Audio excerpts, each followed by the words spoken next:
Hi, I'm Dr. Shaw. I'm going to talk a little bit right now about home therapies and tips that you can do at home for your osteoarthritic joint pain.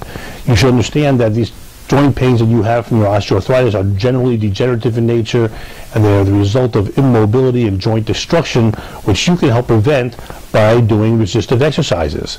Now, both weight-bearing exercise and non-weight-bearing exercise are appropriate depending on the type of osteoarthritic condition you have, but you should keep yourself mobile.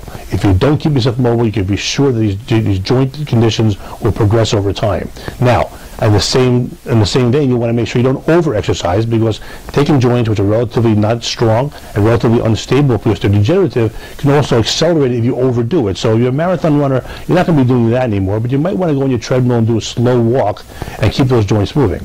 Of course, one of the biggest complications of degenerative changes in the joints or osteoarthritic joint pain is that you're immobile and you lose the flexibility.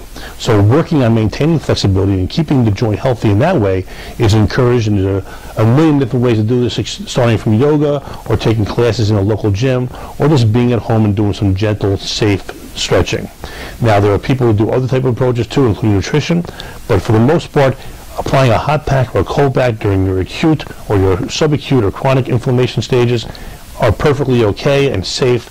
And while you want to be careful not to put these heat modalities or ice modalities directly on the skin, if in the first 72 hours of acute inflammation you use ice, you're perfectly okay. If you use heat after that, it's perfectly okay as well.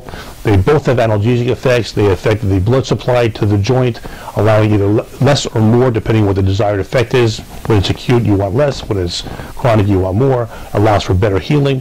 And there's a lot you can do at home, but you got to maintain mobility and maintain activity.